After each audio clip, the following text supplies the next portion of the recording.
Hey, Drew here from Learn Guitar in London, and I'm going to show you how to change a acoustic guitar string today. Okay, so this is often one of those skills that a lot of students ask me to sort of show them how to do.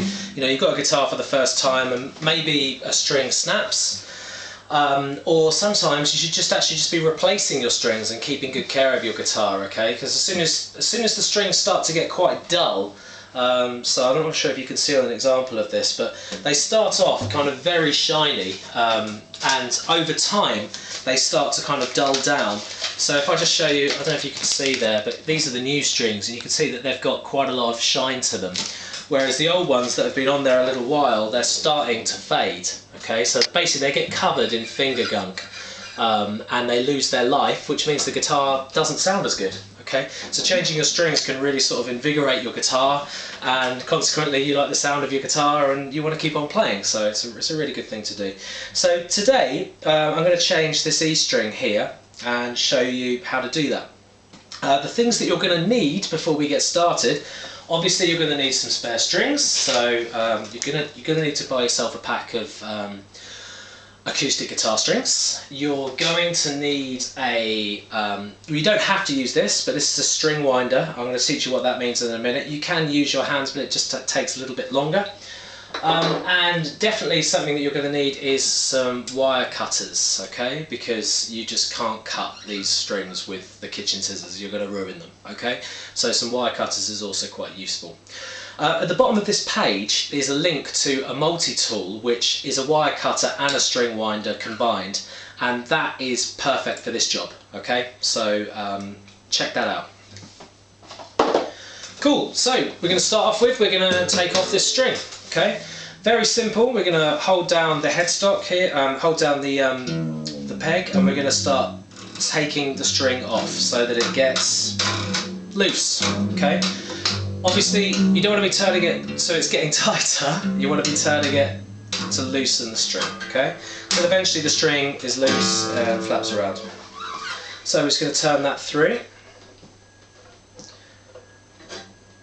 Now what I'm going to do to make things a little bit quicker is show you what the string winder does. So you can just keep turning with your hands and eventually the string will come free, okay? It'll come off the nut groove here and it will come free. But with the string winder, it just speeds things up. You just put it over the top of the headstock and you just start winding, okay? And then that is taking the string off. Okay, this one's a bit loose. Okay, and then what you can do is when it gets loose enough is you can just kind of unwind it yourself, but do mind your fingers on the end there, okay? And then we just pull it out and through. And then that you can just let fall down there. Now you can see the string is still attached here to this peg. Now there's a couple of things. Normally, sometimes they can just pull loose, you can just pull it out. But a little trick that I like to do is I push the string in to release the hammer at the end of the string. And then I can just pull out the peg, okay? And put the peg somewhere safe, and then the rest of the string will come out. In fact, look, there's a really good example of why you should change your strings. So can you see that this is golden here, but then this is just totally faded, so the string's got no life left in it, alright? You should be changing your strings. Well, professionals change them, you know, they have someone to change them every night for them when they go on stage. That's how important new strings are, but you should be changing them as soon as they start to get dull like that. It depends how often you play, but every 2 months is about right, I'd say. So that's the old string. Now with the old string, before we dispose of it, a little trick. What we're going to do is we're going to wind it on itself like this, okay? So we're going to do, I usually do about 3, sometimes 4 winds. And then we're just going to take this and tie it around. Okay? That way the string is all wrapped up. With the thinner strings, you can't really, they're quite thin, and when they've been taken off and you've put them on the floor, you can't really see them. So if you wind them up like this, then it's easy to just put them to one side and make sure, because if you leave them lying around, then animals could eat them, and also they can be quite sharp and you don't want to stand on them. Alright, so wind them up, and that way it's not going to grate your bin when you chuck them into the bin as well, because the sharp points can rip the bin bags. So there you go, that's how to dispose of the string. So the string's off, that's the easy bit. Okay, we're now going to put on the new string. So, oops, that's my string winder. So I use Martin Reds, the bronze lights. I really recommend them. They're great strings. I'm not endorsed by them or anything, but it's just, they're strings that have never let me down. They're good. And we're going to go and get the next string that we're going to need. So in this case, we're going to need an E, okay? Usually on the front of all the string packets, it tells you what strings are in there. In fact, all the string packets, they do that, okay? There's usually 2 strings in a pack. You're going to be, in this case, I'm going to be looking for the biggest number, so in this case it's 0.54, and that's because that's the thickest string, alright? Also they put a numbered system, so the 6th string is the thickest string, so you just need to decide what string you're going to be using. Okay, so you take the strings out. Now as you take the strings out of the packet, just keep them away from your face, alright? Because the tips are very sharp and you don't want those in your eyes. So if you hold it like this, and then we're just going to take hold of the balls at the end and let go. Okay? And that's the strings taken out. Now, I don't need this string, so I'm going to put that down. And we're going to start putting the string in the guitar. Okay, so to start with, we need to replace the peg back into the guitar. Now, I'm just going to show you here. So obviously you're going to post the ball end of the string in, and then you're going to put the peg back on top. I can't actually see that whilst holding it at that angle. So make sure the string's threaded down the way it's going to go towards the neck, and then just pop the ball in and give it a little prod. And then just take the string and draw it up to the hammer. Okay? So the hammer's at the end of the string, or the ball end. And then that will then lock into there, okay? If it does pop out, then that does happen, okay? But you're just going to keep an eye on it as you're tuning.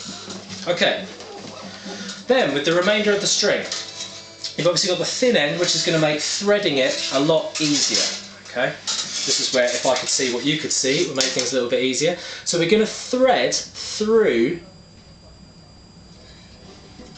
there, okay? And draw the remainder of the string through. Okay, we're going to leave just a little bit of slack on the string, so it's a bit loose like this, okay? Okay, now we're going to start turning. Now, the way to think of which way to turn all the strings, these bottom 3 strings, the G, B and E string, they wind this way round, okay? This way round, this way round. And these top 3 wind the other way. I've never been very good at saying clockwise or anti-clockwise, that's just one of my things. So, but I'm going to do this and hopefully you can see that. So this string is going to wind away from the headstock. So that means that we've got to turn it this way, okay? So you can see the string starting to move and it's winding away. Obviously don't keep this too close to your face, or don't do it anywhere near anybody, just in case, because they can be very sharp, okay? So you're going to be winding that away. All of these go away from the head every time. Okay, so we're winding around that way. So now we can start winding. What you're going to need to do also while you're winding is, let's just try that again. So let's just put that there. Is you're going to need to try and keep the string with your index finger locked into the groove on the nut there. Okay. Until the string gets tight. Eventually it will just sit, okay? It'll just sit there. So we're going to start turning, making sure the string is turning that way round, okay? Let's see, it's just flicked out, you can just pop it back in, and you're just going to start turning.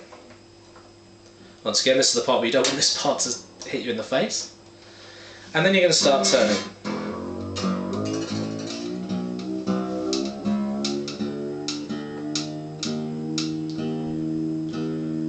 And there we go.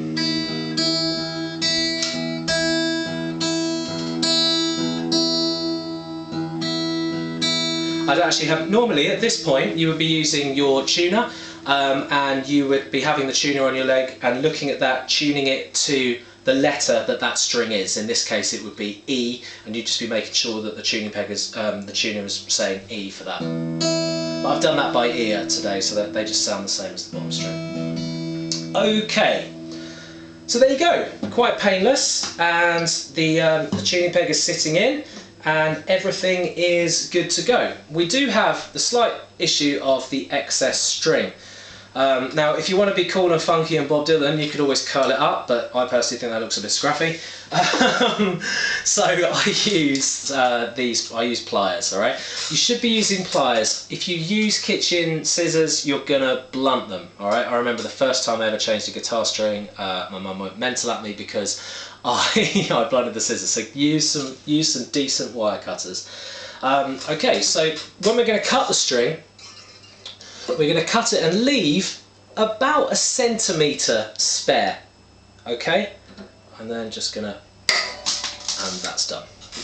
And what will happen is the excess string will fly away and land on the floor. Just pick that up, put that with the old string, because you don't want that sitting on the floor for someone to stand on, okay? And then at that point, you've got the string on the guitar and you're thinking, yes, done it, brilliant. However, doesn't quite end there. With new strings, they need to take some time to actually settle in to the instrument. So what that means is that they're not used to being pulled like this. They're actually designed to do that, but this is the first time they've ever done it. So there's going to be quite a bit of elasticity in them. And what we need to do is we need to get rid of that elasticity, or as much as possible, to help tune the string and set it in, okay? Now the way to do that is we're going to give it some tugs. So we're going to pinch it with our thumb and our index finger, and we're going to pull it, okay? Now what this is doing is this is getting rid of, as I said, any elasticity in the string. So we're going to pull it, give it a good tug. Don't worry, it won't snap. I know it feels weird, but just give it a good tug. And then you're going to retune it again. Okay. And then if you want to, you can repeat that process. You can give it another tug and give it another tune. So what that's doing is that's helping the string settle in. You'll find, especially if you're putting all new strings on the guitar at the same time, that they will take a little while to settle in, to calm down. So you're going to have to be retuning quite often, like every sort of, at the beginning, like every sort of 2 or 3 minutes, and then play a couple of songs or do your practice routine, and then come back and tune it again, okay? That will last for, depends on how often you play, but that will last for about 2 or 3 days. And at that point the strings should have settled in, and obviously you should still be tuning your guitar anyway, but the strings won't be as out of tune when you return to it. Another technique to help the strings settle in is take a plectrum and just be brutal, some strums, some really hard chords. What that's doing is that's also hitting the strings and getting them into their new position.